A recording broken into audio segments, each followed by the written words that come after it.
Yes. So these are the 7 topics which we are going to discuss.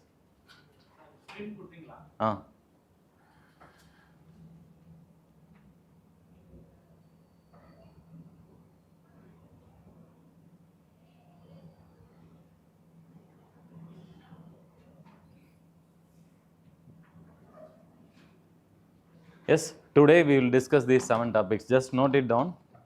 First, we will try to give some background idea about this topic. Then we will use this PPT. See, first topic, particularly vulnerable tribal group. This is very important from your environmental perspective. I will show you already UPSC has asked questions on this topic in the prelims before, and there is a maximum chance this year also they may ask, because in Chhattisgarh there is a tribe called Bega tribe. Kindly note it. Again we will discuss. So it comes under which component? So it is useful for your environmental segment of preliminary examination. So this is environmental segment.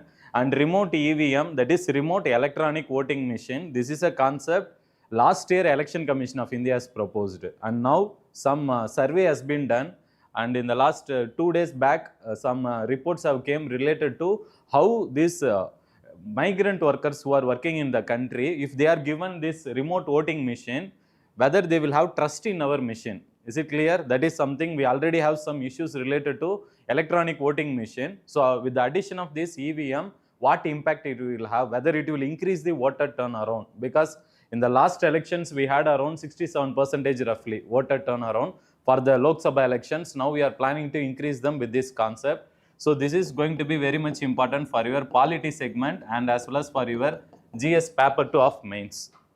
Third topic, invisible e-waste. E-waste topic itself is very important. Have you observed this year UPSC mains paper 2023? With respect to e-waste, I think it is always an evergreen topic. We will try to discuss the e-waste rules, what is the concept of e-waste, and also we will discuss what is this new concept, invisible e-waste, because this can be asked in your prelims examination, and again even it can be asked in GS paper 3 under the topic of which component? Environmental pollution is there. Yes, there they can ask this. And periodic labor, we have some 3 important articles today related to economy. All are very important. You need to necessarily remember. One is the periodic labor, that is periodic labor force survey. This is an annual survey which has come out now. It is going to be very important for this year prelims and mains. If they are not asking you in prelims, don't worry. You can use this data in your mains. We will discuss that data. Some important parameters I will make you to write it so that you should remember for mains examination. And World Economic Outlook, who publishes it? Any idea? World Bank, IMF? IMF. One more report is Financial Stability Report. I will discuss that. That is also very, very important, because now IMF has given prediction for India as well as for the world, how it is going to grow. UPSC will not ask those, but what UPSC will ask is in prelims in economic section, reports and indices is one of the most important topic. Before, if you see in the last 4-5 years, every year you will be getting 2 to 3 questions from this area. So we will cover that also. If suppose UPSC asks you, means you can, you should know about some data which are given in the report. So we'll do that. And this is Global Hunger Index. This is very important for your mains also and prelims also. And India has been very poorly ranked this year. That is a rank of 111 out of 125 countries, and it comes under the severe category. So that is going to be a very big concern for India. We will discuss that, because in GS paper 3 also again we will be studying. And final topic is on Comprehensive Test Ban Treaty. This is a nuclear treaty. But we have some major nuclear treaties also. Today we will not discuss too much about the other treaties. We will focus only on CTBT, because recently Russia is planning to come out from this CTBT, and whether India is a member of CTBT or not, we have to understand that. That can be asked in prelims exam. So we will try to cover all these articles today. Let's now go into this. We will study some background one by one, and let's come to this. Yes, so what is the first topic we have given? That is particularly vulnerable tribal groups. So kindly write it. See what we are writing on the board. The idea is kindly make the notes out of it, because only the core points we are discussing here. And later when you go to the PPT is for your revision. We don't wanted you to rely on the PPT. Just follow the classes. That will should give you confidence to face the exam. Is it clear? Yes? So any idea? Have you heard about this concept before? Yes, what is it? Deepaka, which committee that is? Debar committee. Yes, what it recommended? So first there was a, see the concept is, yes tell me, more vulnerable tribal groups. So they are called as particularly vulnerable tribal groups. Tribal groups. Primitive, that is particularly vulnerable tribal groups. Yes, very good.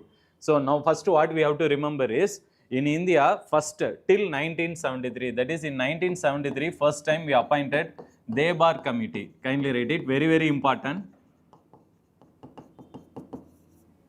And this Debar committee has actually, what it has done, it has named the vulnerable tribal groups as, first it was primitive tribal groups. So they should be called by the name primitive tribal groups. And later, this has been changed in the year 2006. We started, that is PTG. First the name was PTG, particularly tribal groups. This we have changed in 2006 only. That is PTG has been renamed it as particularly vulnerable tribal groups. So this is the recent renaming which we have done. But before that, we should understand on what criteria you are calling a tribe as particularly vulnerable tribal groups. Is it clear? And how many particular vulnerable tribal groups are there in India? And whether all these tribal groups enjoy habitable rights? Is it clear? These are something UPSC will ask. They have asked in the past also. So we should understand that. First, what is the criteria you write it? And what is the criteria for particularly vulnerable tribal groups? On what basis you will classify a tribe as particularly vulnerable tribal groups? First is, any idea? You have told already they are vulnerable. And what parameters they are vulnerable? First is, with respect to technology, they will be backward. So technologically backward community. Yes? Yes, stagnant population or declining population. Why? Because the population will be less and they get endangered by others also. So you can write stagnant population or declining population. Then that is poverty is perfect, but how we say is generally low literacy levels. Low literacy level or low health levels will lead them to face poverty. So low literacy level. And but what kind of economic activity they will practice? Mostly in harmony with nature. Whatever practices they do, slash and burn will create some harmfulness. We'll come to that. About Bega type when we talk, we'll come about that. But they will also engage in sustainable economic practices most of the time. So they will engage in sustainable economic practices.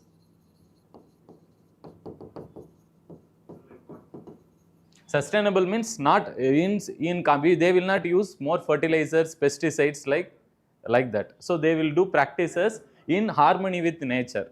Except the slash and burn, where they burn the trees, that is where the pollution will be created. Otherwise, these tribals, they engage in practices in sync with nature. And one more condition is, they also live in challenging living conditions. What do you mean by that?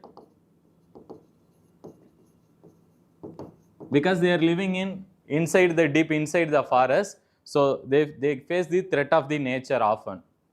Threat of not only nature as well as other wildlife.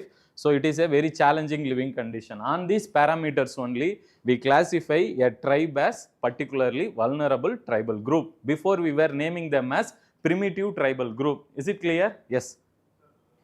Sustainable economic practices. They also depend upon natural resources, forest resources. Yes.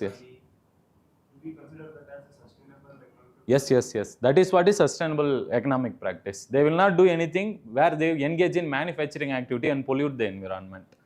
Yes. So they mostly engage in, we will come to that Bega tribe when I talk, you will have more idea. Yes. Now, in India, totally as of now today, there are around 75 particularly vulnerable tribal groups. Kindly write it. This is the total number. In this, UPSC has already asked a question. I will show you the question after this end of the discussion. I wanted every one of you to answer. Clear? Kindly remember this. And yes, 75. And out of this, today, we have given only 2-3 tribes in India habitable rights. Kindly write it. This is the update. So, only 3 tribes out of the 75 particularly vulnerable tribes in India, only 3 has been selected for giving habitation rights.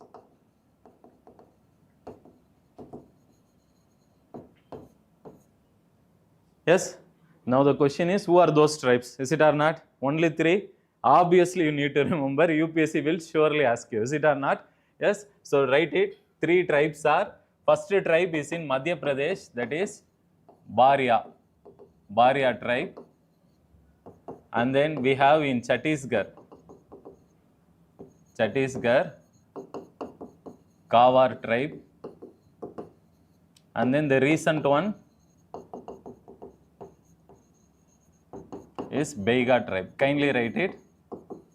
This is the one which has been recently added. In this year only, in August or July month, they have added Kawar tribe also. So this year, two times, Chhattisgarh government has added 2 tribes to the, which one? Habitation rights. We will come to that. What is the meaning of habitation right? First, kindly write these tribes. They may ask you this in exam. We will also go into the characteristics of Beiga tribe, because that is the recent addition. And we should know some characteristics about Beiga tribe also. Clear? Up to this, is it clear? Yes? So now we will understand some characteristics about Beiga tribe. Again, we will come to this concept. So what is the characteristics of Beiga tribe? Then we will understand some basic characteristics of what is habitation right. We will enter that. Yes. So this Beiga tribe, where they are available, not just in Chhattisgarh. Kindly draw a India map and try to remember. UPSC may ask you, because they are not just present in Chhattisgarh, they are present in UP, MP. Do you want me to write separately? Yes, UP, MP, then Chhattisgarh, Jharkhand, Odisha, West Bengal, Bihar. Write it. UP, MP, Bihar, West Bengal. With the help of map, draw it and mark it so that it is easy to remember rather than remembering just the state names. Chhattisgarh, Jharkhand, Odisha.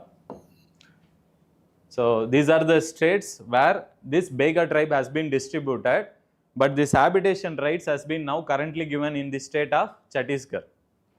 And there is a procedure also, how they give, on what parameters they give. I will come to that, on what are the procedures they follow. Yes? And this Beiga tribe, what is the meaning of nomadic tribe? Nomadic, geography would have studied. What is nomadic? They will keep moving on the from one place to another. So yes, this Beiga tribe also, but they are half, that is semi-nomadic tribe. They belong to a category of semi-nomadic, right? And they are distributed in these states. And what are the other important things about this Beiga tribe is, they engage in something in agricultural practice called slash and burn cultivation. What is slash and burn? It is the other name for silk shifting cultivation.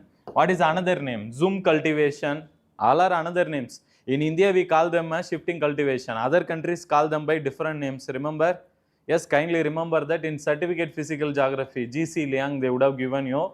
That can be usually asked in UPSC prelims in geography segment. So try to remember that also. So what is the meaning is, what they do actually in this practice, first tribals will engage in agricultural practices. What they will do, they will clear some forest area and they will do agricultural activity. Till what time they will do? They will do for some 1 year or 2 years. After that, what they will do? They will leave that area and they will shift to another area where again they will clear the forest and they grow. Why they do this? Because the minerals there, it would have been, yes, because they don't use that much fertilizer. So what they feel is their yield will come down. So they keep shifting from one place to another place. So why it is called as slash and burn means first they will burn the forest to clear the agriculture. They need land for agriculture, no? First they will burn the forest, then clear the agriculture land. That's why it is also called as slash and burn cultivation. Is it clear? So these are some things with respect to Bega tribe. And when it comes to Chhattisgarh, we have overall 7 particularly vulnerable tribal groups. Don't need to remember those 7, just remember the number. I have in the PPT, I have written, I can show you that.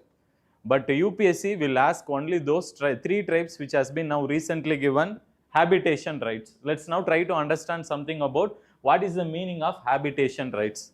Yes?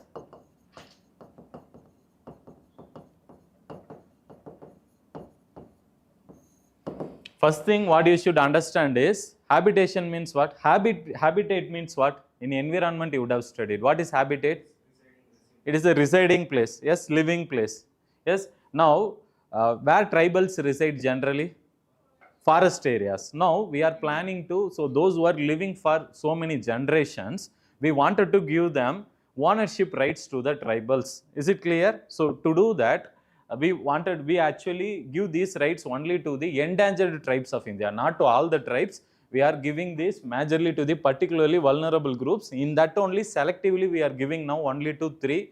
So it is not an individual property right, it is a community right. First you write it, it is a community concerned rights.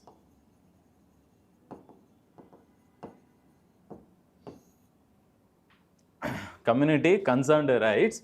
And here what are the rights individuals will get is, see everything what and all you know. What are the things they will get when once they give you some property rights? Huh?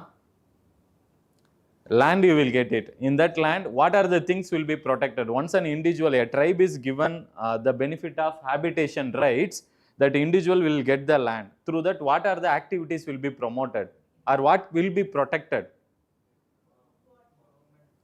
First, first to go one by one. First, why we need to give that status to a tribe? If they are given that land, what they will do? They agricultural.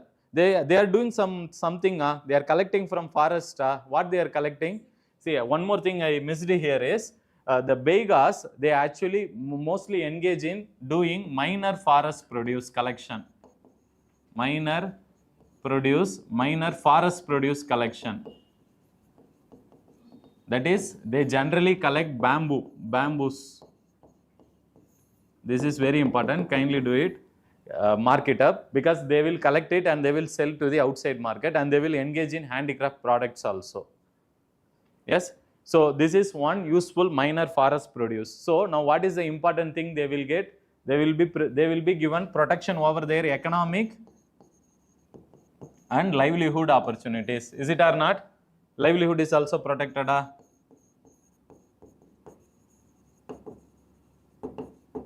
Then they will be also protected from their social and cultural practices.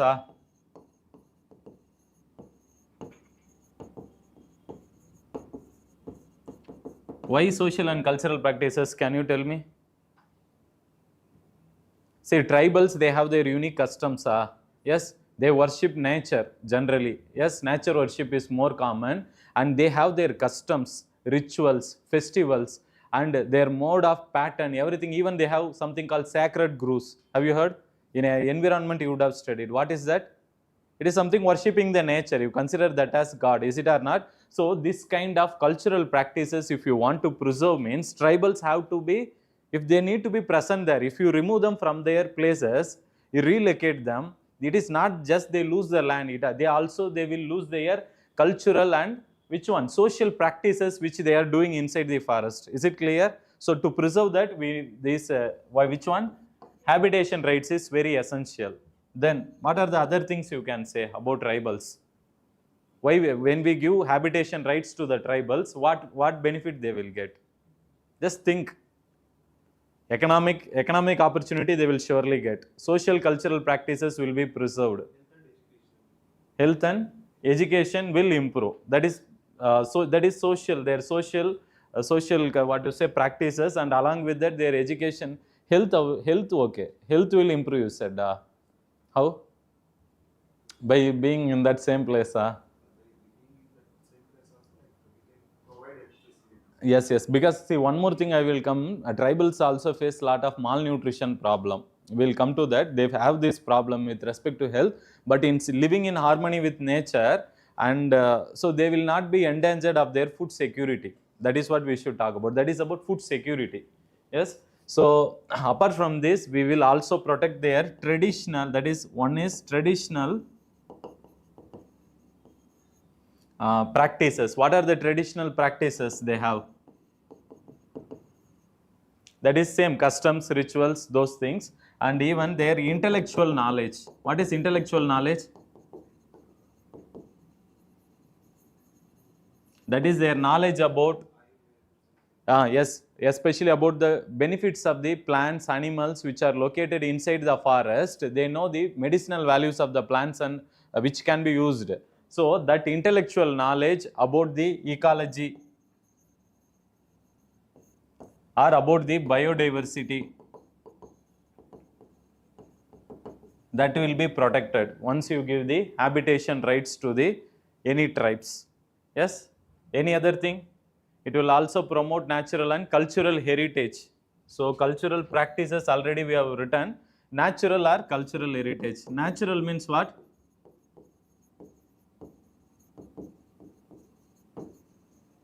What is this heritage? Huh? That is, see, these tribals will be generally sometimes located near the reserve forest area, protected forest area of the country. So through them, if you give them an opportunity to stay, see, generally they don't engage in, they will just go for minor forest produce collection, and they engage in, and that will enable them to do economic activities. It will improve their life. So we can preserve the environment in a better manner. How? See, if you go and collect the minor forest produce periodically, how it will promote the environment or nature? Just think and tell, you know the idea. See, sometimes grasses and other, what to say, grasses and all, they will grow only when you periodically collect the which one? Minor forest produce. If it keeps on falling means then it will lead to decomposition. So in that way it will benefit the natural heritage also. Is it clear? So these are some of the benefits of giving habitation rights to Bega tribe. Not only Bega tribe, already we have given to two more. What are they?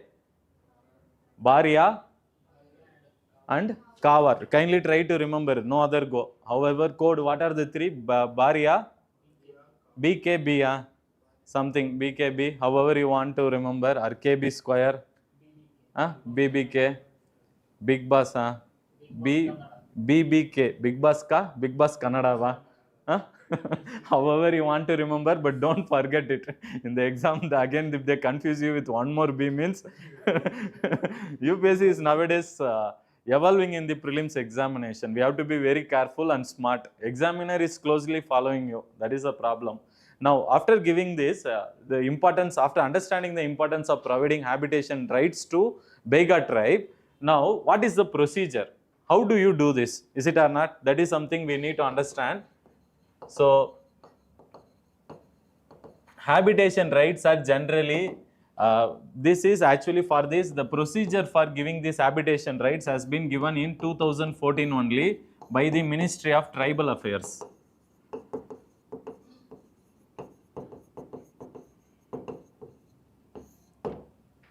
So they have given a clear-cut procedure how a particular tribe needs to be given habitation rights. That has been given only from the year 2014, and now later after that only we started giving habitation rights to till now 3 tribals. And to give habitation rights, what is also more important is generally the people, especially the government officials, they will be consulting with tribal leaders. So you require consultation with them. Why you require consultation?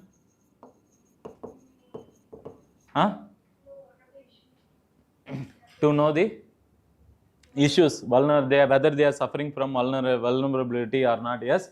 So these tribal leaders, one more important thing is, by consulting with them, we will get to an idea that for how many generation and what are the areas they are doing occupation. Are you getting it? See, habitation right you are going to give, it is a community right, I said. And while giving a right to a community, there are some conditions. You just don't give to all the tribes, particularly vulnerable tribes. Is it clear? See, only to those people in the Bega tribe who is engaging, already the people would have been engaging in agriculture. Is it or not? Only in that agricultural land only they will get ownership. It is not that they will not get to lands which are not, they are not doing any cultivation. That is to get that idea, because we need an information. I will come to SC/ST Forest Dwellers Act. To give these property rights, we generally go for 3 generations. Is it clear? 3 generations should do agriculture on the same land.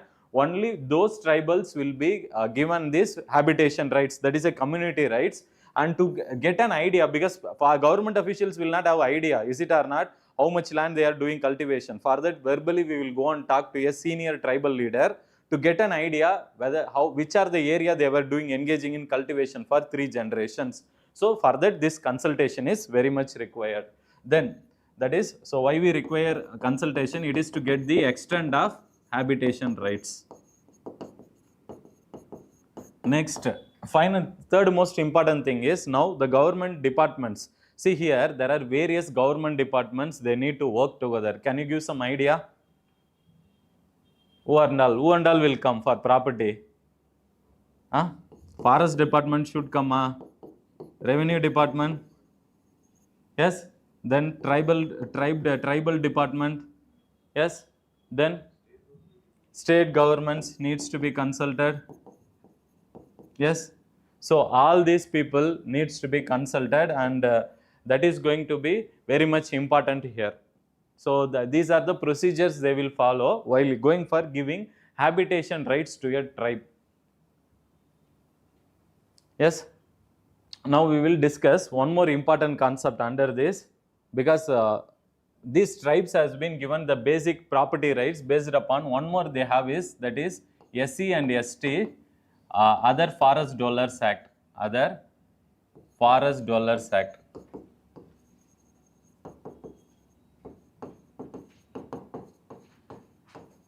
This is also referred as Forest Rights Act. Recognition of Forest Rights Act.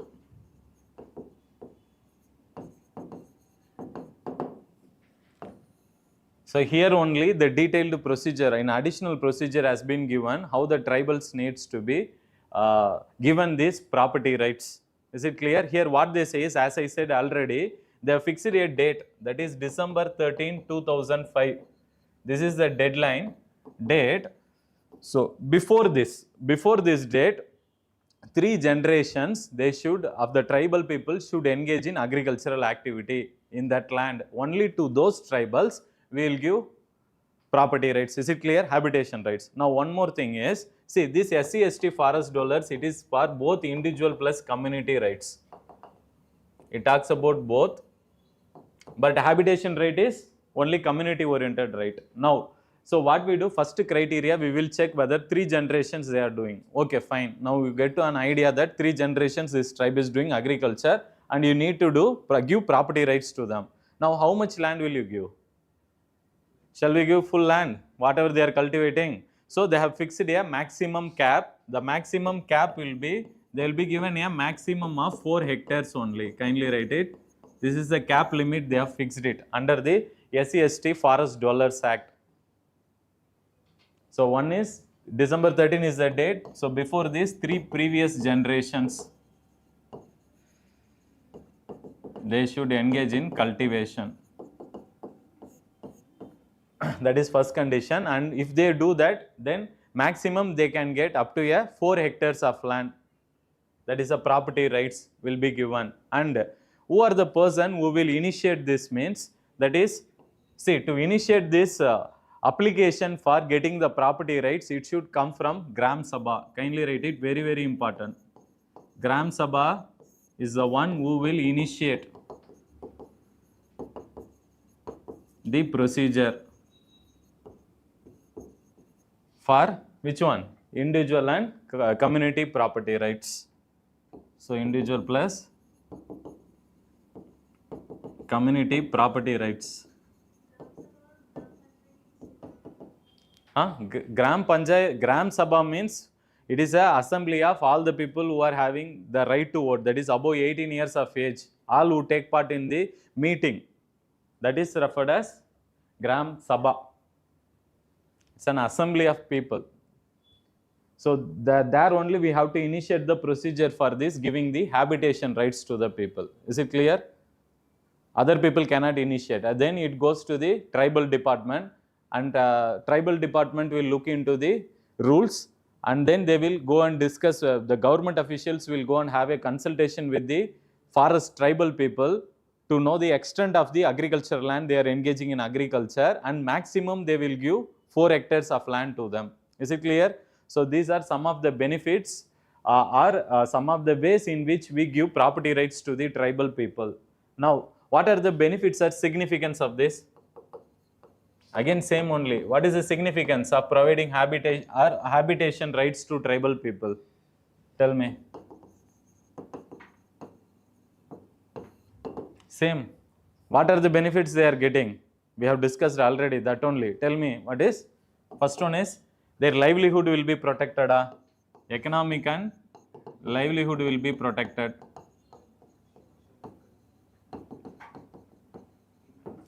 Then natural and cultural heritage will be preserved. Then what are the other things they will get? Inclusive? Increase in? Inclusiveness. So it will lead to inclusive growth. Yes, so you can write that also, inclusive growth. Yes. So let's now try to answer the UPSC previous year question. Remember everything what we discussed now. Shall I revise one more? You can answer. Confident? I will not give you answer.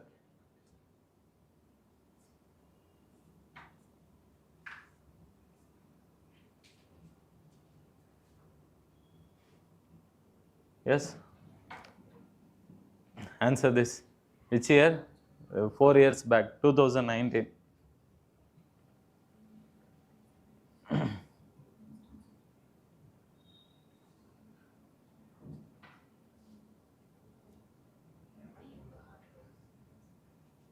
See, some you might not be knowing, 1 or 2, but try to get the answer using elimination. What is the answer? C. Option C, sir. Like third option, 95 Yes, sir. Huh? Yeah, C. Okay. A you are saying. Who is saying A? You. Okay. Others? How many of you are saying C? Good. Then remaining? Nota. Huh? C. Why majority is C? So you are saying, you can look at it and only tell me. Huh? I told you number only, while telling only they have asked it. Still, everybody agree? Why you told A, now why C? See, one thing I will tell you, in UPSC, one beautiful thing is, see, through our experience in current affairs, what we are teaching 3-4 years, what I could observe is, from the topic we are taking, questions have came lot of times. But see, the idea is not all the statements you might be knowing. Is it clear? But we know some statements 100% perfectly right or wrong. Is it clear? You should pick that statement and then use the elimination option. How you can do? Any idea? See here, first of all, one thing I know very clearly in this fourth statement is, these particularly vulnerable tribal groups are available in how many are there? 75, not 95. That is for sure. So I can eliminate 3. You can close your eyes and you can eliminate. No doubt in that. 100%, not only 100, 1000% confident. Clear? Latest data only I have given. 75. Clear? So if you eliminate 3, look at the option.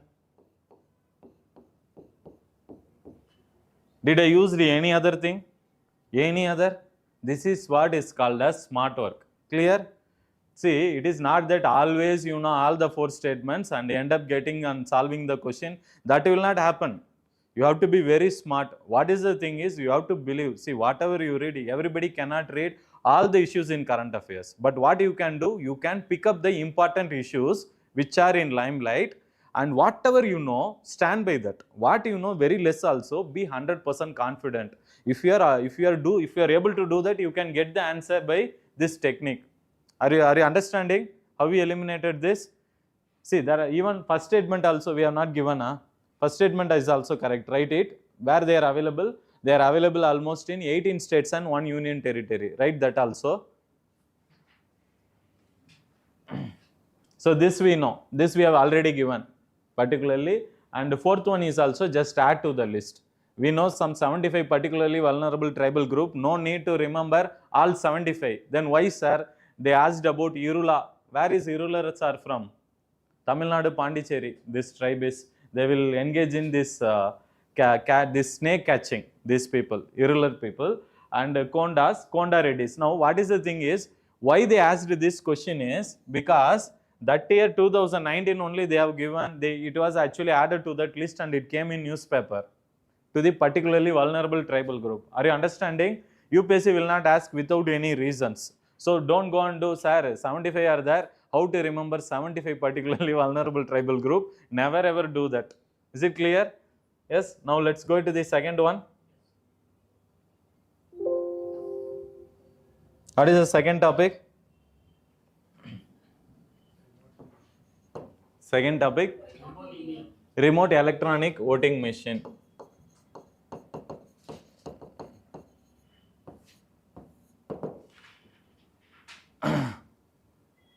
See, this is actually purely a mains topic, and in preliminary examination, the chances of asking them is very less, but in mains you have RPA Act. So related to that, they can ask you. Idea behind what is this is remote electronic voting machine. So this is mainly, this is a concept we are implementing for the domestic migrants in the country. And why we wanted to implement this remote electronic voting machine is, we wanted to increase the voter turnaround in India. Now in last assembly election which happened, 2019 elections, India had 67.4% voter turnaround. Is it clear? But now we need to improve. And election commission, if you see, it is doing lot of research. What can be done to improve the better functioning of democracy? Because democracy involves people's participation, is it or not? So a good democracy also involves the participation of people in the elections. And to do that, we are, for a long time in India, we are neglecting the role of migrants in the country. Because what is the problem is, migrants will be working in some area and they will be having votes in some other their native places. And now what election commission has proposed is, this is a concept election commission has introduced in 2022. That is last year only they have proposed this plan. It is not that they have introduced it in officially, they have actually proposed this. So they are studying it, what impact it will have, whether people will have trust, because most of the people will be unorganized laborers, whether they will trust the electronic voting machine system, and what complications we will have while implementing this. That is what we need to understand in this topic. That's why I said it's a purely mains topic. Is it clear? Now, so why we are doing this? We are mainly doing for the domestic migrants. So what we want to do for the domestic migrants? So remote electronic voting machine is a concept which is available to domestic migrants to participate in the constituency. That is, they can vote in a constituency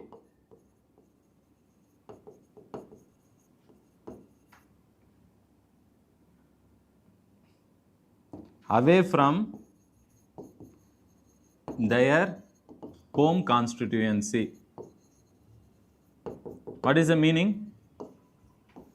For example, if somebody is working in Bengaluru, but they are having their native, they are from UP Bihar region, what they can do, they will be having their voting rights in UP or Bihar.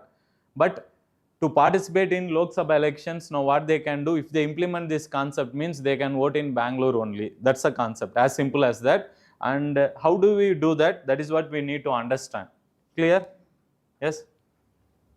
So what are the key features? First one, it will have an registration process.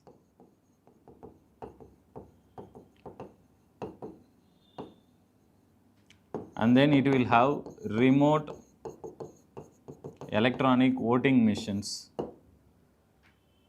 Yes.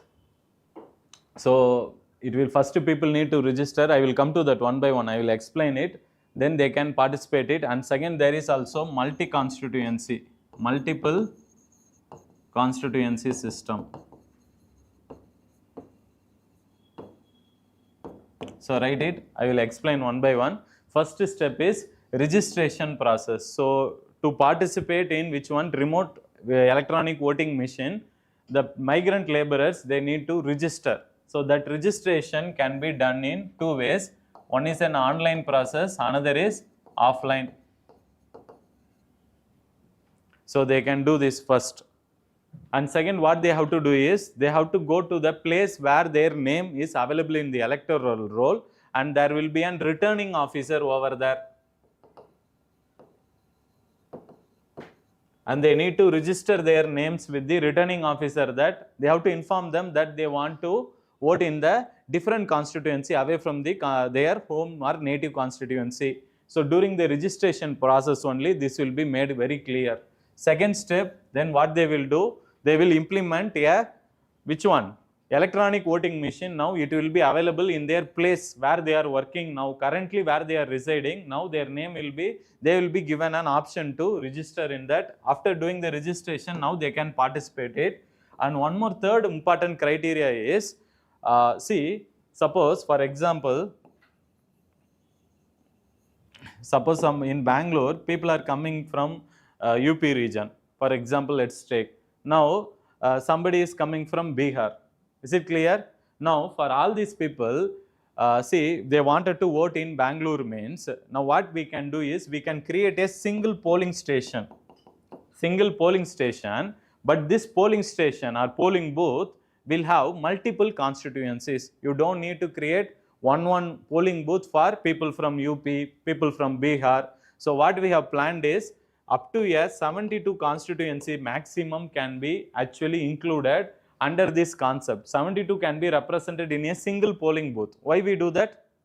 Because in each constituency the people will be less. If you keep expanding the polling booth, government needs to spend more money. Are you getting what I am saying? See, all the people from UP, Bihar, they can come to, for example, our area, Chandra Layout, we are having a polling booth. So throughout Bangalore who reside, these migrant workers can come and participate in a single polling booth. Is it clear? So after that we will segregate it. Are you getting it? Yes, and we have some problems also while segregation, where we have lot of challenges also. We will discuss that. First write this: registration process, remote electronic voting machine, and then multiple constituency system. Yes. So what are the challenges do you think in this system? First you tell me practically, what challenges we may face?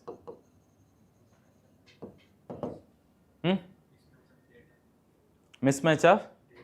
I will come to that survey report. I will tell you, that is a separate, that survey report you can use in your mains answers to fetch extra marks. But before that, you tell me practically, what are the problems we will face? Is there any problem of first? Only benefit? What is benefit? Obviously you are going to increase electoral turnout in India. Obviously from 67.4 it may increase, no doubt in that. But what are the challenges we will face?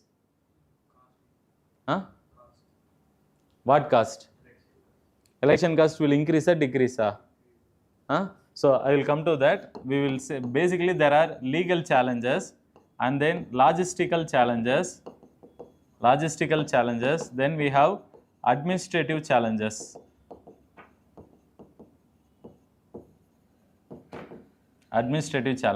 So write all this. See, to implement this system, what is this? The concept of remote electronic voting machine system. It cannot be done easily. We need to amend the various acts in India, starting from RPA Act of 1950 and 1951. What is it? Representation of People Act. So that we need to amend it. Second, we also need to amend that is electoral rolls list, that is of 1960, and then we have to also amend the conduct of elections 1961. See, only for mains purpose try to remember this. Prelims no need to remember.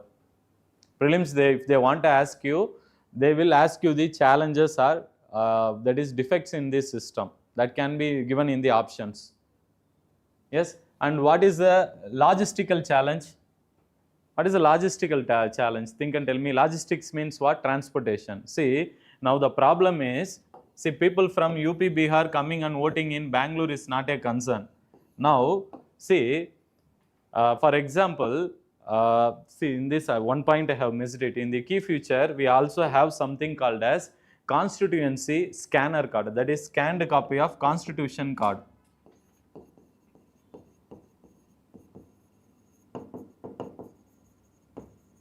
Scanned constituency card. This is a like a one ID card which will be given to these people who migrant laborers. Now, once they go for voting, where UP Bihar, when they come to polling booth, first they have to scan their ID card. Once they scan it, that will give two informations. One is that is in which constituency they are belonging from, constituency they are from, and the details about the person, the details about the individual. So the name and ID verification. So two things you will get, where he is coming from and what is his name or other details. So this will be verified first using a scanned constituency card which will be given to the individual, and after that they can proceed with the voting of the voting. And while going to the voting, how normally EVM works? Can you tell me? It consists of a ballot unit and then now VVPAT. Is it or not? VVPAT. Same thing only will be given. They will not get any different thing. But what is the problem is, see, here in a single polling booth, up to 72 constituencies can be represented, I said. Now that is not the problem. After they vote, you need to count the vote or not. Now in your polling booth, who and all is there? People from UP might be there, people from Bihar might be there, people from Arunachal Pradesh might be there. And your vote has to be counted in which one? In your constituency. So that is, there is a challenge or not in tracking your vote, and you need to add to the original constituency. This is going to be a huge challenge administratively. And second, that polling booth also has to be transported. Yes. So logistic challenge is there, administrative challenge is also there, and legal challenge is also there. So these are some things. And one more thing what they are saying is, it will also affect the secrecy of votes. Why? Will it affect? There is a chance of affecting their secrecy of votes, because the individuals, while going to the polling booth, their ID and other verifications, if it is leaked or something happens, means that personal identity will be in a danger. So here there is a law, because to verify the person, if he is coming across any harassment, then that will affect the secrecy of votes. So we need to be very careful in that. Now coming to this article will discuss what is the report it has brought about. I will give you some idea first. I will give you some idea what they have told in there is a report which came out. In that report, what they told is, see, this report was actually surveyed mainly in northern India. The regions around Delhi only they have did this survey, and in this survey what they have found is, in case of Delhi, we are having lot of migrant laborers, and where they are coming from, any idea? UP, Bihar, West Bengal, Rajasthan. These 4 states migrant laborers are more in Delhi. In the survey they have found out this, and they have asked them some questionnaire. That is, they wanted to know whether these migrant laborers really, if they implement, they will have trust in the system, because they are going to vote somewhere, and they need to be trust. They need to have trust, because their votes will be added to their constituency. So to trust this, they asked a question to these people, and we got some inputs from them. One thing what we came to know from the survey is, people generally, the migrant laborers, they participate more in that is national and state elections.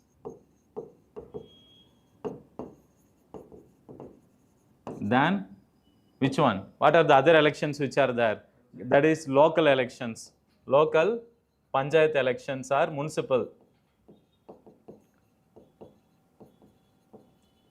Municipal elections. So they feel more enthusiasm is shown in where to participate in national elections. That is one thing they found out. Second thing what they found out is they asked them some questions also, like see, during election time, why you need to like to some of the people also go where they are actually going to their native places only to vote. Is it clear? In them they asked them some question, why you are going to your native place to vote? Because you are feeling like you have trust in the that is the electoral system of India. To part, that is a right to vote is a fundamental right, is it or not?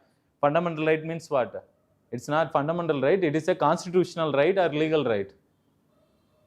Don't know why. UPSC has already asked one controversial question in 2018 or 19, and that time people all over India they started searching. Lakshmikant nowhere it's available. Somebody I saw they tweeted to Markandeya Kadju, Justice, you know what, previous Supreme Court Judge of India. In Facebook they have commented him that, and to the Election Commissioner of India in the Twitter, our aspirants did not leave. To some person, I forgot his name that time. Just 3-4 years back, I am saying all this drama. What? For question what? Right to vote is a constitutional right, legal right, statutory right. Some 4 options were there. And actually the question is very easy. It is a which right? Constitutional right. But where it is given? It is given in your NCERTs only. Article 326. Which article talks about right to vote? Around 326 or something, and this has been mentioned in your 9th standard or 10th standard democratic politics NCERT book is there, no? Have you read that book? That is where that question was picked from. See, sometimes UPSC go to the basics only. That is the reason polity read the basic NCERTs first, then you read Lakshmikant. Many of the aspirants they feel that if you follow Lakshmikant it is fine. Don't do that. First go with the basics. So here what they found out is many of the people they have trust in the system. That is almost around some, I will give you the data of some 40%. That is, there are 2 reasons why they actually go to vote in their native places. One is trust in which one? Electoral process. Second is they also want, because it's been long time, to visit their family. Is it clear? So that is also one reason, to visit their family. This is also they have found out. And third thing what they found out is the most important parameter of this service, trust. They were found out that trust was actually high among men compared to women. There is a gender difference in trust. Generally men they have more trust in this technology of remote EVM, but women are not supportive of this system. Second, what they were able to find out is people who have educational qualifications, they actually generally supported the system, have more trust in the system. Is it clear? These are some surveys conclusions. I will come to this.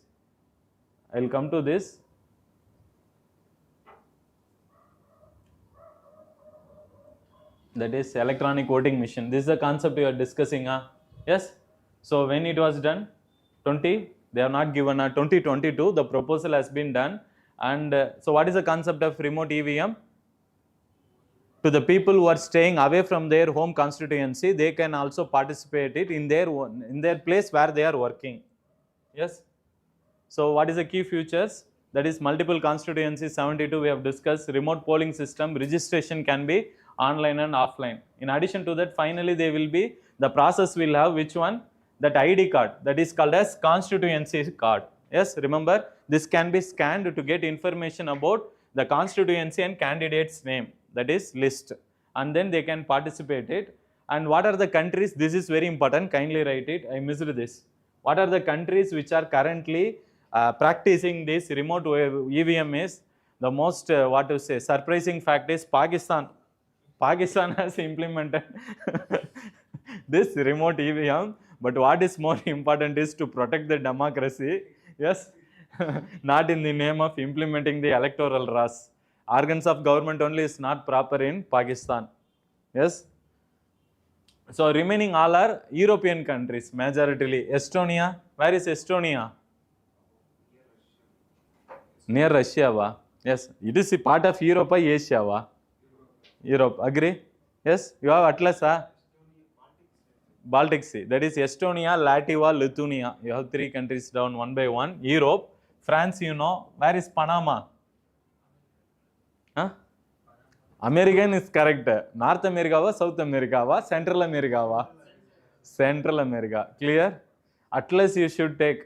Kindly take the atlas and come, because our idea is we are covering maps, places in news parallelly as part of current affairs. We don't want to do separate session on that. Yes, and one more is Armenia. Where it is? Georgia near Armenia. It's also part of Europe. Yes, Turkey, Azerbaijan. And so, see, these are the reports of the survey. Just have an idea. These points you can use for your mains answer writing only. In prelims, they will not ask you this silly question. Is it clear? Idea is you can use this input in your answer. They may come out with a question regarding this remote electronic voting machine pros and cons. That time you can use this fact about the trust in the system. See, in Bihar, we have already told you where they are coming from the neighboring states, and in that, what are the reasons people migrate from one place to another place? What is the reason? Main reason is job. A second reason might be employment. Because they want to work in IT field, many people come to Bangalore. Yes, generally cosmopolitan metro cities, they tend to migrate where opportunities are more. So then coming to migrant demographics, so many people in Delhi, actually what is the thing they have observed in this survey is, people are having 61% of the people, migrants, have now settled for more than 5 years. That means we call them as long-term migrant. Even short-term or seasonal migrants are also there from Bihar. Why? Seasonally they will go and engage, they will do agricultural activity and they will return back and they will work in non-agricultural season in which one? In cities. That is why people from Bihar engage in more here. Now, voter registration, if you see, this I have said more, migrants participate more in national elections compared to state elections. And see, return to home, why they return to home? The main reason here is because they wanted to exercise their fundamental right to vote. That is the electoral process they trust. And the second reason is they want to visit their family, they said. And what about trust? This is very important. 47% only, they supported this system. 31% they felt distrust with the system. In that, men were supporting more, men were having more trust in this remote voting machine compared to which one? Women. There is a gender difference, you can say, and trust is also higher among educated individuals. Is it clear? It's a pure mains topic. Now we will go into the third topic. What is the third topic we have given?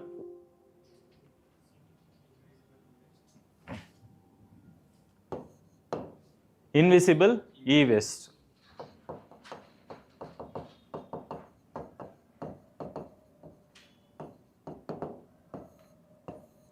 Where it is important, it can be asked in science and tech column or environmental column of GS paper 3. Environment, very, very important. E-waste is always, before going into the concept of invisible e-waste, let's first try to understand what we mean by e-waste. What is e-waste? Electronic waste. So what it includes? It includes any old or discarded electrical and electronic items. Then what are the other things? Telecommunication equipments,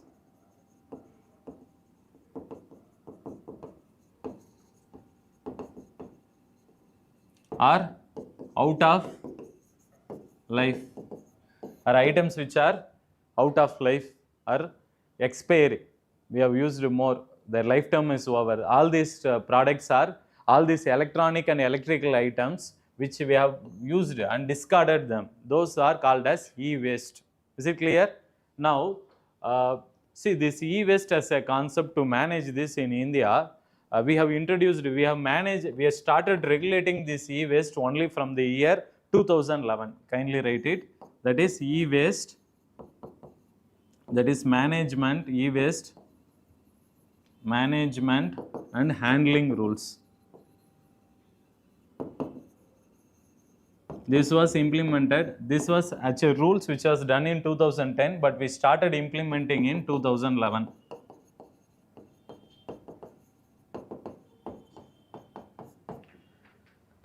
That is e-waste. management and handling rules. Is it clear?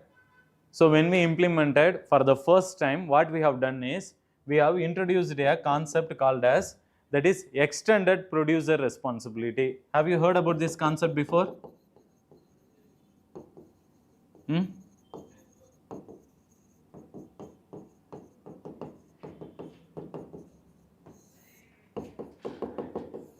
Very important concept. UPSC may ask you, what is extended producer responsibility, or EPR? In short, we call them as EPR. Any idea? Yes? Think and tell. The word only meaning is there. Who is the producer? Manufacturer. Responsibility? We are giving responsibility to him with what? E-waste. See, now what is the problem is e-waste are generated in India. Various e-waste, like what are the various e-waste which are coming? Computer items, mobile phones, yes, toys, e-toys, and drones. Lot of things are now discarded. We are using them and we are discarding them. And now what is the problem is, see, in this concept, now who will be responsible? See, for the e-waste which are, what happened? Just yes, coming. See, for the e-waste which are generating in India, for the e-waste which are generating not only in India, in any parts of the world, who should be responsible, do you think? Consumers or the producers? Producers, is it or not? Yes, because see, now under this extended producer responsibility concept, we made the producers accountable for the pollutions which are created by e-waste as well as plastic waste. Is it clear? For both these, we apply this EPR concept. Under that, we will add some additional cost. We will add some additional environmental cost. For what? See, while manufacturing a product, let's take a laptop or computer which they are manufacturing. Now, this product, once its lifetime is over, it's going to create environmental impact on the environment. Will it create? Mobile phones, laptops, chips, what impact it will create? On environment, e-waste, what impact it will create? Any example you can say? Which will be polluted? Land, soil, water? Land, obviously, yes, because we use various hazardous waste, that is mercury, cadmium, lead. I will come to that. E-waste contains many, that is hazardous waste.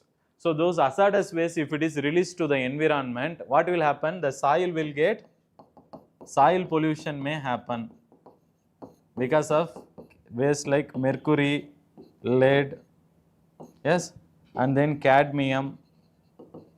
All this will pollute the soil. If you are just leaving it in the soil, means soil will get polluted.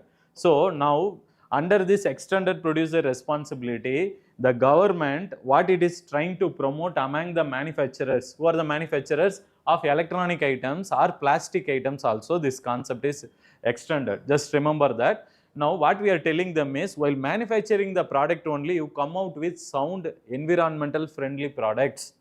Otherwise, if you are creating a product which is harming the environment, the company has to pay extra amount. What is that amount? That amount is calculated based on the product which they are manufacturing. This concept is available in India from the year 2011. Is it clear? Yes. Then, in addition to that, we also have later e-waste management rules. E-waste management rules 2016. 2016. Here what we have done is, we have added the total number of products which can be classified as, which will come under e-waste. Under this, now we have added almost 21 products in this, in schedule 1. Kindly remember this number, beyond that they won't ask anything. Under the act, under this rule, in e-waste management rule 2016, in schedule 1 now we have added almost 21 products. I will give you some example of these products which are added is, that is compact fluorescent lamps.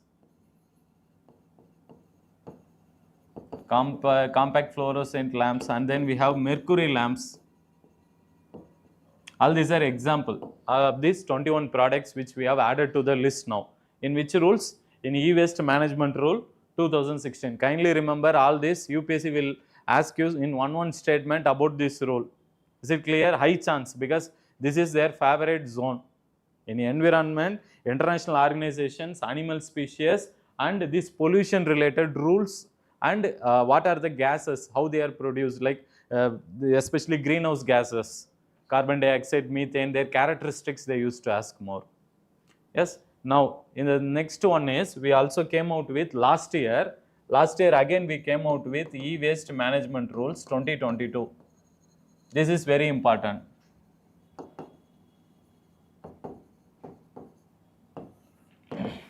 E-waste. So here what we have done is, see, first thing is we are planning to reduce the use of hazardous e-waste. So we are planning to reduce the use of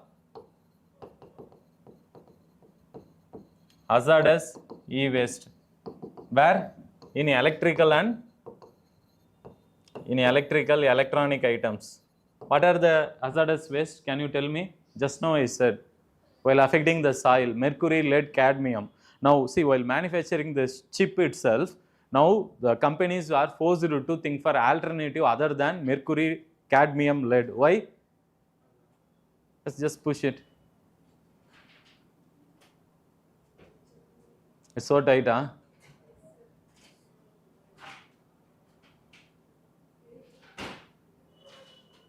Just help her.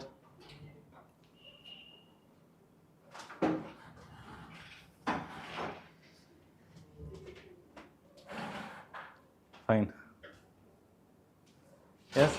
See, now first thing what we have done is, we have reduced the, which one? Use of hazardous waste. Second, most important thing, we introduced a concept called as deposit refund scheme. Very, very important. Kindly write it. This can be asked in next year, because it is a recent rule. Recent rule. So UPSC, other than asking the old rules, they may ask you this recent rule. The concept of deposit refund scheme. What they will do is very simple. Deposit refund scheme is associated with 4 options they will give. In that, one option might be e-waste. Are you getting it? Another can be some biodegradable waste, non-biodegradable, anything they can give you. Unless and until if you are not aware of this rule, you cannot relate it in exam hall. You might think deposit refund means related to banking. Sometimes they may give you like that also. Are you getting it? Yes, but the concept is very simple. What they do is, no, UPSC will confuse you like that only. Even in economics, lot of times, they have asked such kind of questions only. Yes, now deposit refund scheme, here what they will do is, say, suppose a company which is now manufacturing a product. Now it is selling to whom? Consumer. Is it clear? Now, suppose if they are selling an e-waste, a product which is containing electronic and which one? Electrical and electronic components, in future it may become a e-waste. If that is there, means the manufacturing company, what they will do is, they will collect some deposit from whom? Consumer. When? While selling a product. Now, that deposit, see, there will be the product which the consumer is buying, will it have a lifetime? Yes? Lifetime will be there, huh? And till the lifetime the persons can use, and after the lifetime is over, they can return it to the whom? These people can return it to the manufacturer. Why they need to return? If they want the deposit, they need to return. Is it clear? And what is the beautiful thing here is, they will not just give you deposit, along with that, whatever interest is there for the years, that is also added and given. So if they wanted this scheme to be attractive, we have to wait and see, really this scheme is going to be successful in India or not. In India, the problem is not with lack of regulations or rules. The problem is in implementing or following the rules. That is where we fail. So again, but the concept wise, this scheme is very good. Is it or not? Yes. So try to remember this. Write it very clearly. Deposit refund scheme means where, who will pay the deposit? Kindly remember, consumers. Consumers need to pay the deposit with the manufacturer. That is to the where he is buying from the shop, especially the manufacturer. Manufacturer will keep the deposit, along with that interest will be paid. Remember that. Yes, so these are some basic ideas about which one? E-waste. Now let's try to understand the concept of which one? Invisible e-waste. Is it clear? Understood? Huh? Written this concept. This question I am expecting this year. Why? Because very recently it came, last year only. Environment always recent issues they will pick up. Now coming to today's topic, that is on invisible e-waste. So what do you mean by invisible e-waste? Means these are products actually we will not take care, or it will go unnoticed, that it will become a e-waste. That is the concept. What are those products? Can you give some idea? You will not know that that product is becoming an e-waste, but you will use it and you will throw it. Those products are referred as e-waste. So the famous among them is e-toys, e-cigarettes, e-bikes, drones, race cars, yes, USB sticks. Are you getting it? All this comes under invisible electronic waste. What do you mean by invisible electronic waste? Without your knowledge, you will not notice it, that will become a waste in front of your eyes. Just you will dispose it, and because of this, lot of environmental issues are happening. Is it clear? Because these toys contains lot of harmful elements also, in addition useful elements also. It has both the properties. We will now see what are the benefits of it. That is, see here characteristics of it. That is, here while that is what is this topic, invisible e-waste. Now they have done some survey, in that what they were able to find out is, in overall in India, almost like 9 million, that is out of the total e-waste, one sixth of the e-waste is invisible e-waste.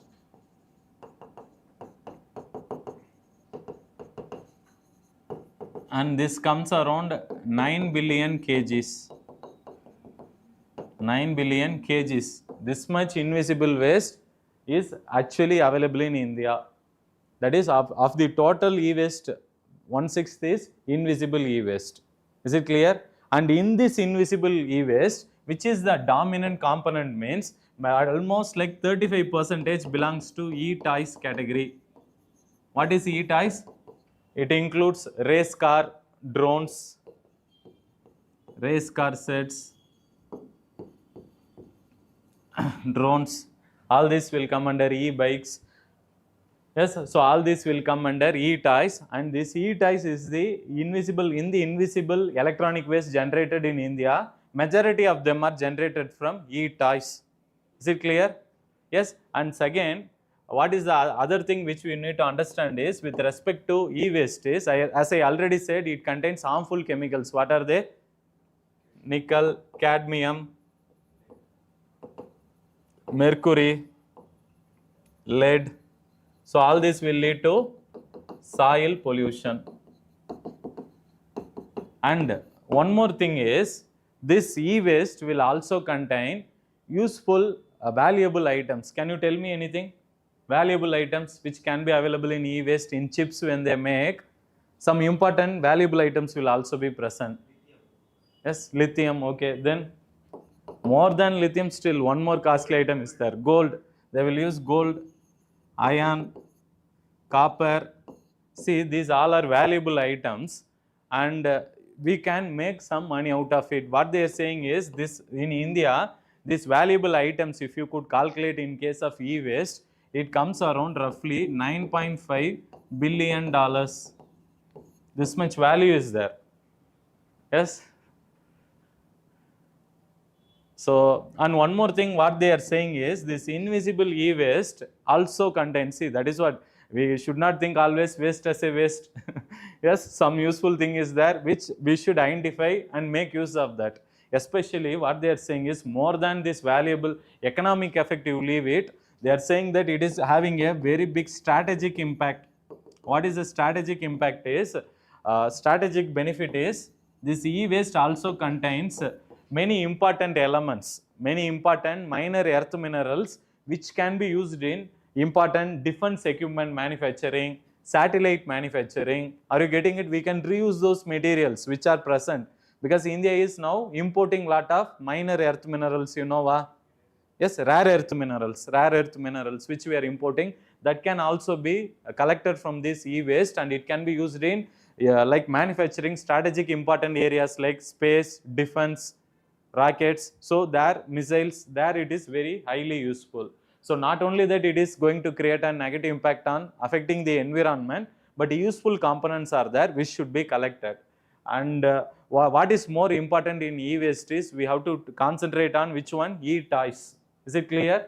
So we need to concentrate it and we have to bring in which component? Already we have a rule of extended producer responsibility, and there is one more concept recently is deposit refund scheme. So that should be implemented so that the pollution can be avoided. Is it clear?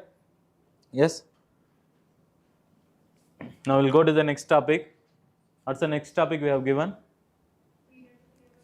Periodic, very important. Fourth topic, huh?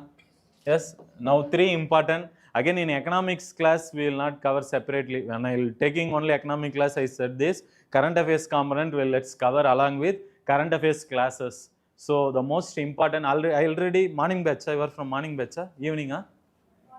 How many morning batch are there? Morning batch, nobody, huh? It is okay, fine. Morning batch, we have completed those chapters.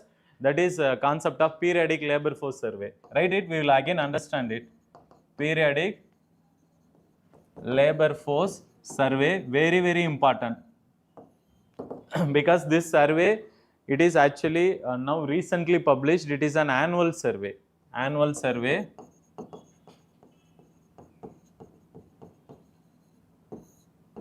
So this has been now published for the last 1 year. For which year? That is recently it was launched for 2022-23. It has been now published. Who publishes this? NSO. That is National Statistical Office. Under which ministry? Statistics and Program Implementation. Statistics and, write it, very, very important. I will show you. I have so much data to talk about, which you need to use it for your GS3 mains examination. Very, very important. All the data are concepts which we are going to discuss here. Beautiful concept is there. So it comes under the implementing ministries, Ministry of Statistics and Program Implementation, and it is an annual survey. And one more thing what you need to understand is from which year we started publishing means we started this survey from the year 2017. Kindly remember this also. So it has been started from the year 2017 and annually we are publishing this. So under this we have some important parameters and some that is methodologies which we need to understand. Even this year if you see UPSC has asked indirectly some questions related to this in GS paper 3 about the methodology for measuring unemployment, I think. Have you seen a GS 3 paper? No? Mains paper have you seen or not? Yes? Kindly go and do analysis of all the UPSC previous year questions. That is what will give you some idea about what is the requirement of the exam and what UPSC is thinking recently. Do you have any better idea? Can you communicate with the UPSC? It's a opaque organization. At least before, when we were appearing for exam 10 years back, we used to physically go to UPSC office and we will submit. Now, due to digital technologies, online application, you will never get an opportunity unless you go to interview. That is when the gates will be opened, the main building. Otherwise, nobody other than that can enter the main campus of UPSC. Only gifted 2,000 people will be given every year that opportunity, as well as to enter the Labasna. Only 1,000 among them. So you should have that goal. Only when you can have the goal, kindly observe their previous year questions because that will give you some idea. Is it clear? Now coming here, this periodic labor force survey. Here we actually periodical labor force survey. I will write it shortly like this. Here we have three important indicators. First is that is labor force participation rate. Labor force participation rate. Second one is work population ratio. Then we have unemployment rate.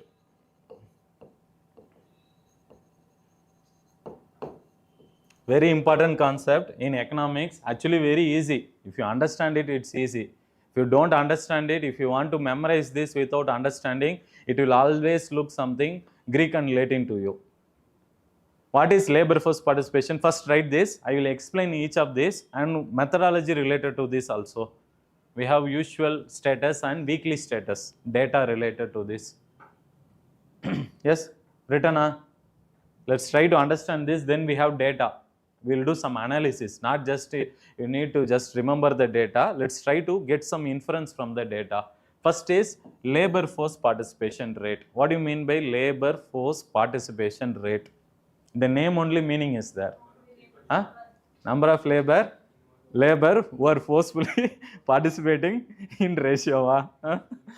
People are writing answers like that also. While correcting the DMP and other answers, you should write. It does not mean you should write what to say without common sense. Try to just think and write, you will get better understanding.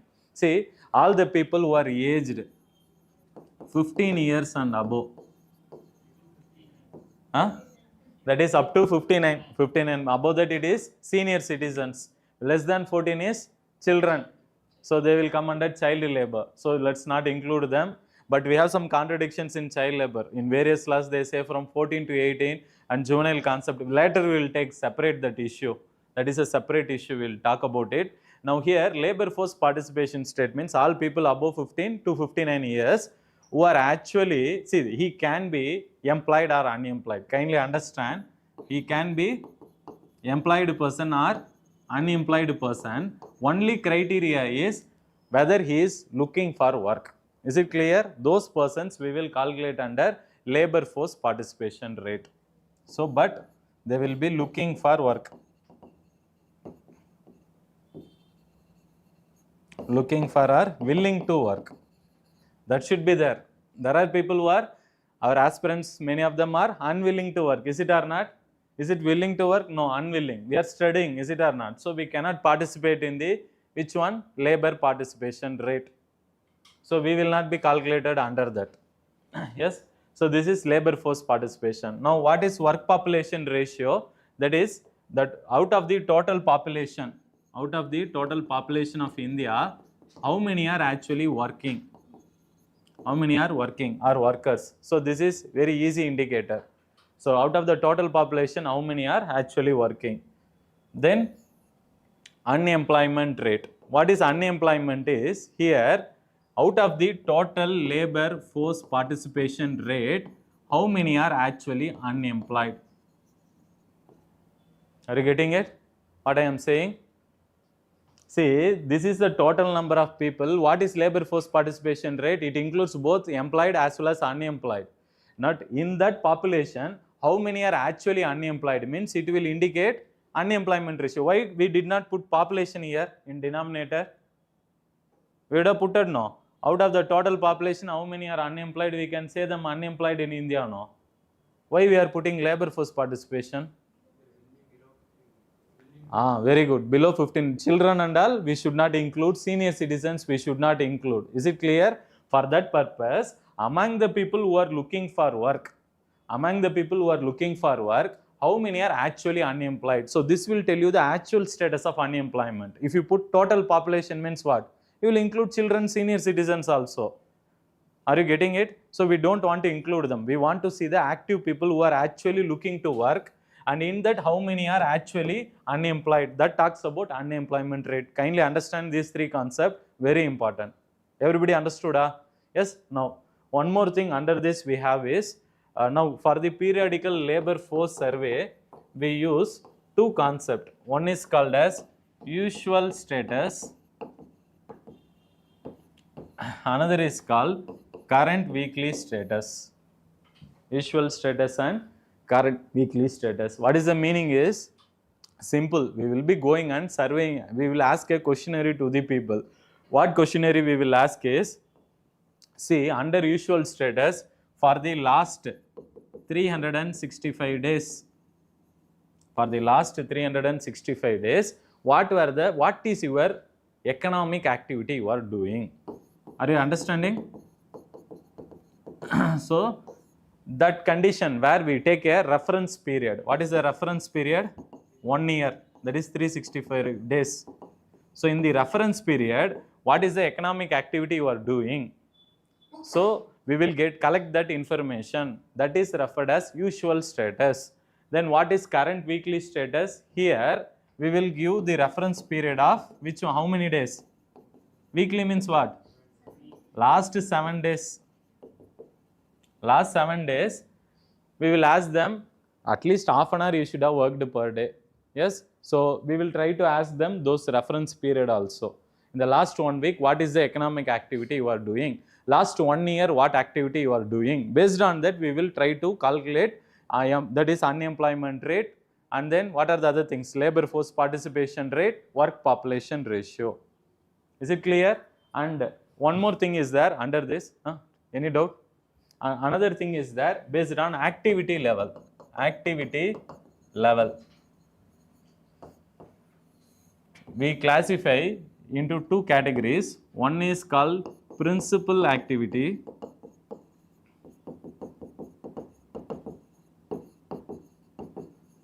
And then another is called subsidiary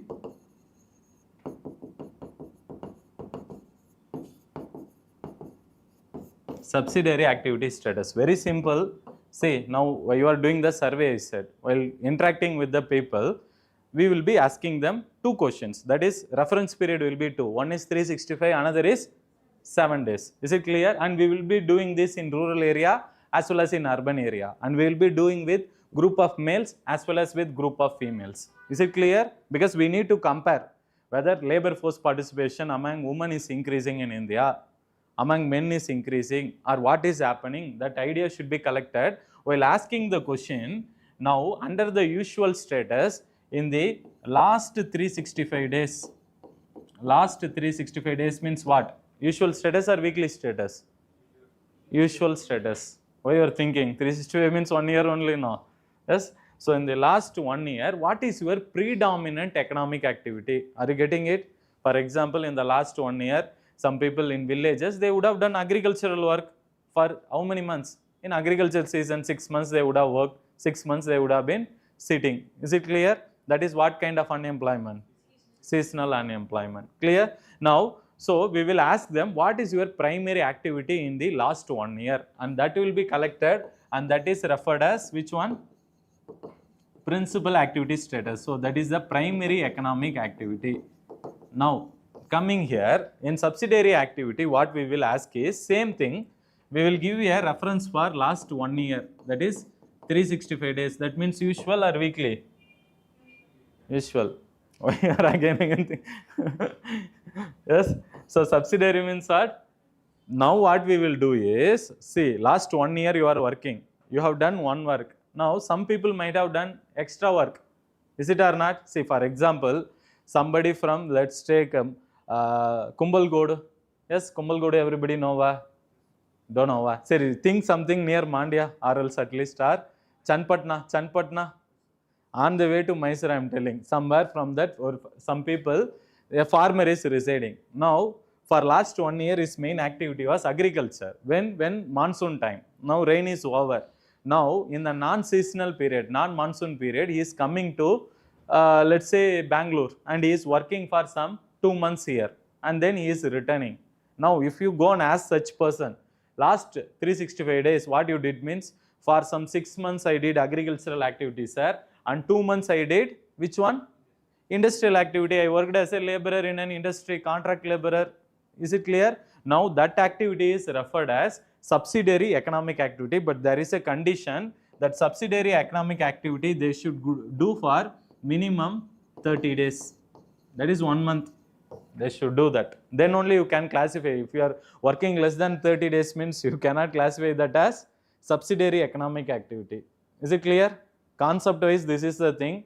And in prelims exam, they will ask you these things only. But when you go to mains examination, let's now show the some data now on periodic labor force survey recently which came, where UPSC can ask you, or you can use those facts in your mains examination. Have you completed? Yes?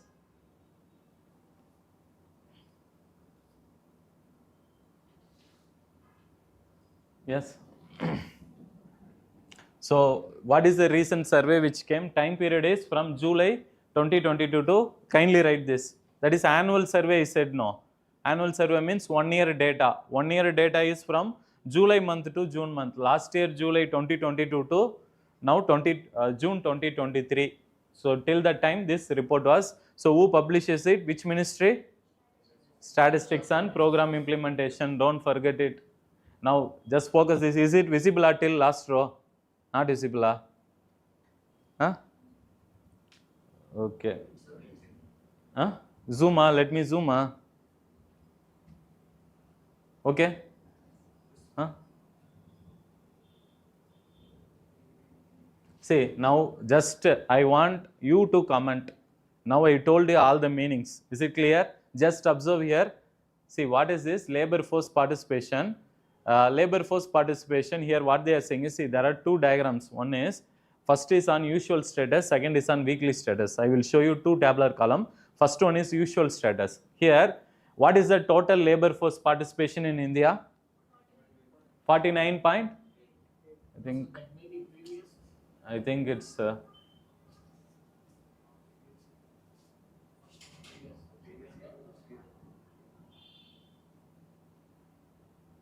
yes. 2017. This is 2000 labor force participation.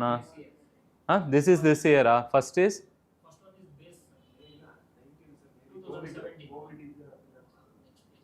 no. This is for current. That is usual status. Second is for weekly status. Both are same only. See, are you getting it? Both are same only. One is usual status. Second is, that is tabular column. It's missing here. That is 2017 to 18, 20 to 23. That one they have missed it here. So just observe here. Just you tell me. See, this is some 5 years back, and this is the recent year. What is that year they have given? 17, 18 to 2022 to 23. Last year. That 5-year data. Now comparing that, you just tell me.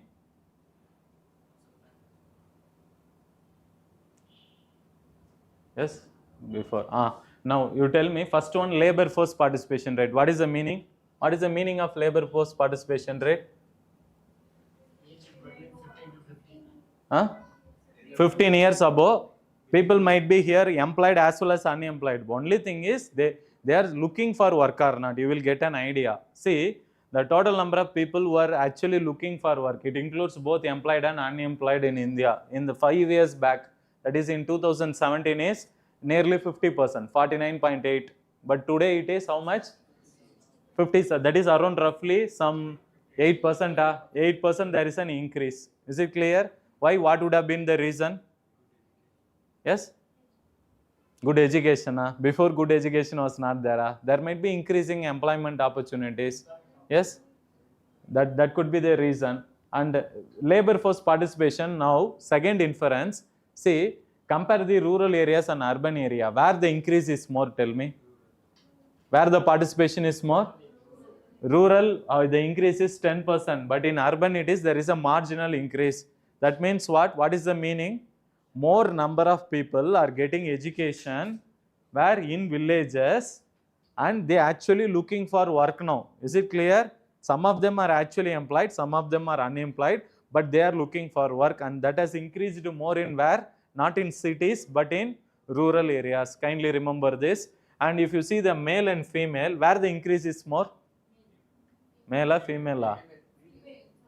Kindly write all this. Kindly write all this. UPSC may ask you these inferences. They will not ask you data in prelims. There are some 2-3 times what they did is, they asked like this inference oriented questions in exam. Are you getting it? That is the GDP of India is steadily decreasing in the last 10 years. Real GDP of India is steadily increasing in India in last 10 years. Go and see the previous year question paper. So in that manner, UPSC may ask you out of this report also some inferences. Kindly remember, labor force participation is increased more in rural areas compared to urban area. Is it clear? So rural area, it is also more, 60%, and percentage increase also more. Are you getting it? Both are more. But when come to labor force participation, the increase in labor force participation is more in where? In female. But actually if you see the data, where the participation is more, male or female? Male only labor force participation is more compared to woman, compared to female. Why? What could be the reason? See, only marriage is the reason. Many are people are also studying higher education now. Yes, education is one reason, and then marriage is one reason. Yes, and some people would be from lower economic background. They would not feel comfortable to what to say. They would not have worked. Yes, so there are varieties of reasons. Child marriage could also be the reason which they would have forced them not to study further. Yes. Now coming to worker population ratio. What is the meaning of worker population ratio? Out of total population, how many are actually working? Very simple concept. If you see here, 10 years, that is 5 years back, it was 46.8. Today it is 56. There is a big increase. So workers have increased it. Are you getting it? This same thing we can observe here also. Labor force participation here has increased how much? 8%. But here work population ratio has increased by almost 10%. Clear? Why? Here the difference is denominator. We are increasing, comparing it with the total population of India, how many are working. So roughly around 56%. Are you getting it? Next, see the work population area in rural area and urban area. Which is more? Which is more? I am not asking increase. Work population ratio is more in rural area or urban area? Rural area. Is it clear? Why? What could be the reason? Because they at least they have agricultural land to do some economic activity throughout the year. Only constraint could be what? Rain, monsoon. If they have a good rainfall, irrigation facility throughout the year, they can do irrigation throughout the year also, and they can be employed. Are you getting it? So that will come under which one? Principal activity or subsidiary activity? Principal activity, if he is doing more part of the year. Clear? So because of that agricultural opportunity, people tend to, that is work population ratio tend to be more in where? Rural areas compared to urban areas. Then male and female, what is the work population ratio? Again, male is more compared to female. Clear? Unemployment. Now come to unemployment. Unemployment has decreased to how much now? Kindly write it. Very, very important. 3.2%. That is last year. 2020-22 recent data. You can use it in exam. Suppose a question comes on unemployment, kindly link this periodic labor force survey, because it's an official report of whom? Government of India. Rather than depending upon any private research, you talk about this report in your introduction. A question on unemployment, tell that in the recently given periodic labor force survey, the unemployment rate in India in 2022-23 is how much? 3.2%. That is from last 5 years it has reduced to, from 6% it has reduced to 3.2%. Clear? Next one, unemployment rate is more in rural or urban? We already know, don't read, see there only. From the work population ratio only we can say, because more people are working where? In villages because of agricultural land. So naturally unemployment will be high in cities only, urban areas only. That is why if you see, unemployment in rural areas is only 2.4% today, but urban areas it is more. Clear? See, write this statement as inferences. Don't remember the number. UPSC will not ask you this number in prelims exam. What they will give you is statements. And out of that statement, they will put you in a confusing situation and you will be tempted to answer. Is it or not? You will not believe in exam. Work population ratio is more in rural than urban. Many of the people will neglect the option. They would think, no, cities only people will work more, and if you neglect it, then that is how UPSC will play with your common sense. Are you getting it? What do you think generally? No, that contradiction will happen in the reports. Now coming here, male and female, where unemployment is more, kindly remember, among male only unemployment is more. Why? Labor force participation is also more among them only, no. So more people are looking for work. So the chances of them not getting unemployed is also more. Are you getting it? What is unemployment rate? What is the concept I said? It's out of total population or labor force participation rate? Out of the total labor who are participating in India, that is people who are above 15 to 59 years in India, people who are employed and unemployed category, in this category who are looking for work, how many are actually not getting work? This ratio is referred as which one? Unemployment rate. And this is high among where? Males than females. Kindly remember this also. All these are usual status category. That is the reference period of how much? 365 days was given and it was collected.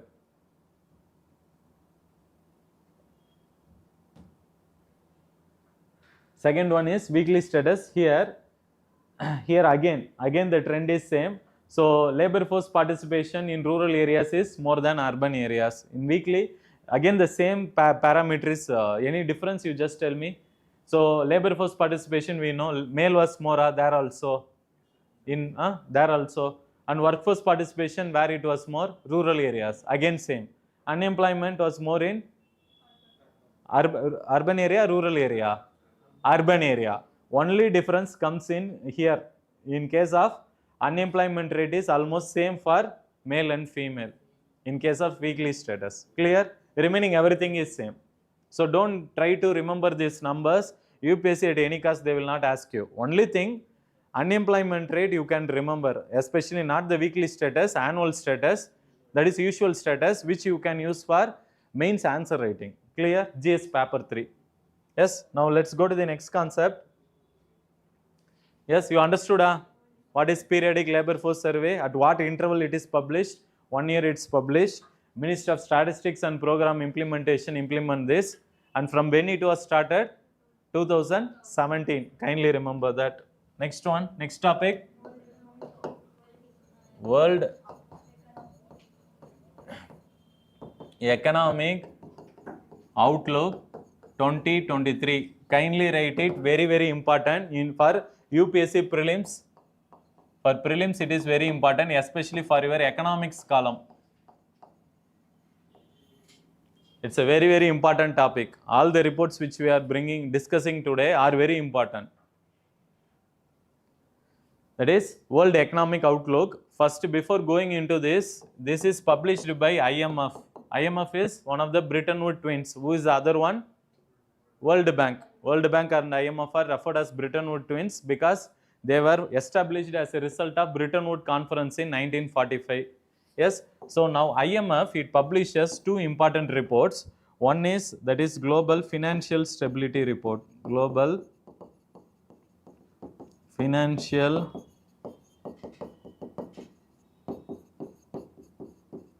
and then this one, World Economic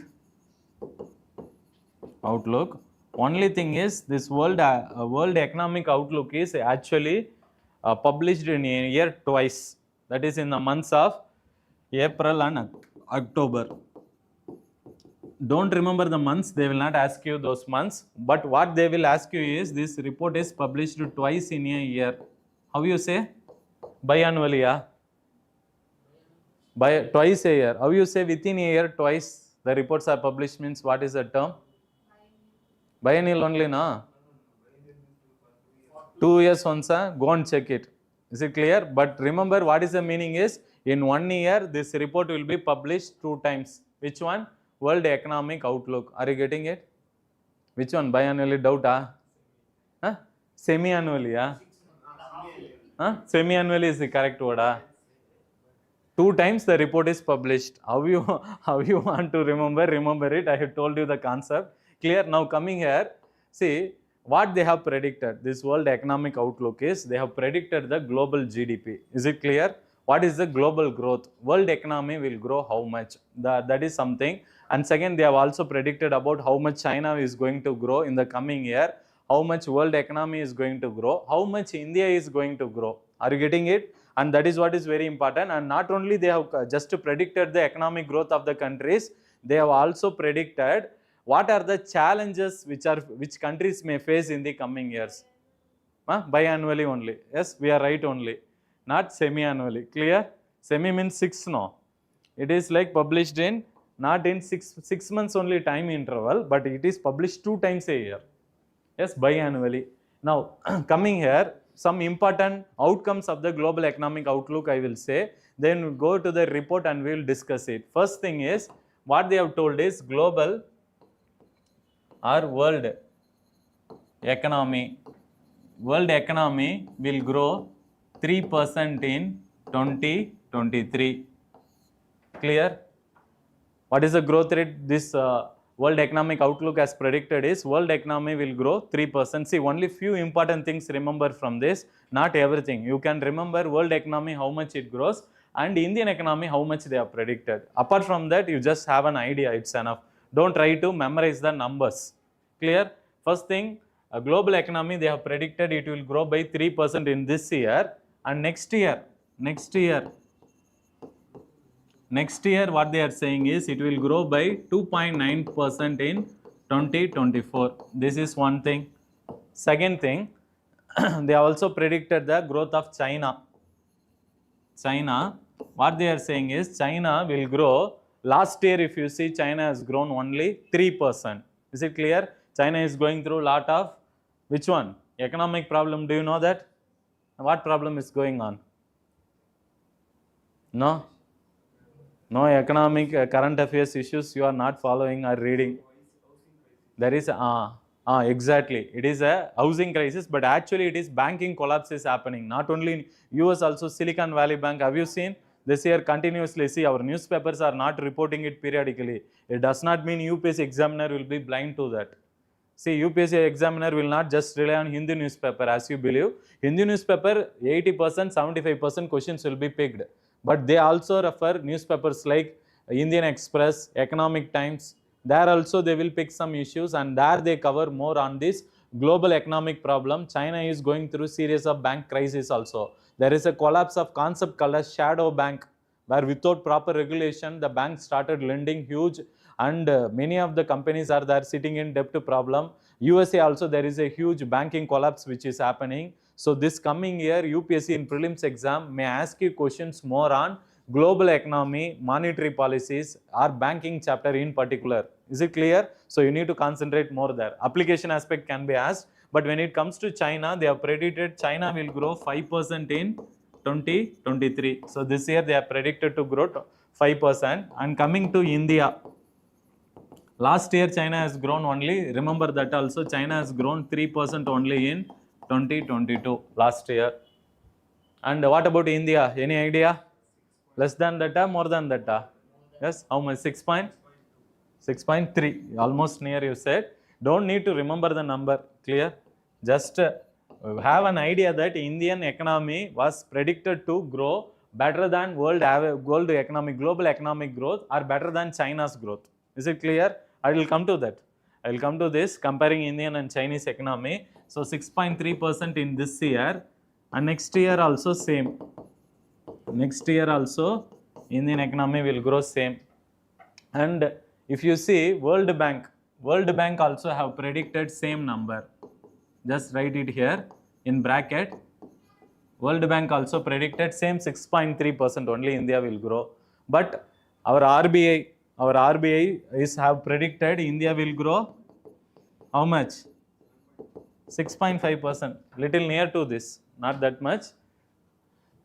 Yes, so these are some things. And this global world economic outlook, which is published by whom? IMF, biannually, that is twice a year. They also talked about the challenges which world or global economy is going through, and that is what is going to be very important. Is it clear? 3 last year they have grown very less. Last year, starting from last year, they are growing very less because of banking collapse. But now this year, China is actually able to emerge. So, coming year only. 23 means 23 to 24. This is the current year. Is it clear? What is the financial year? We are always talking about financial year. What is the financial year of India? April. What is the date? April 2023. What is the financial year? April 1.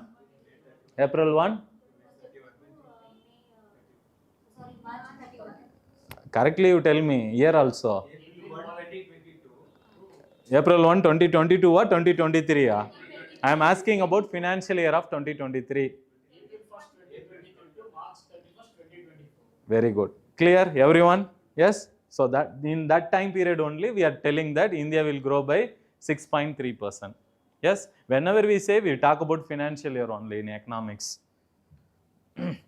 Yes, now let's understand what are the challenges the world economy is going to face.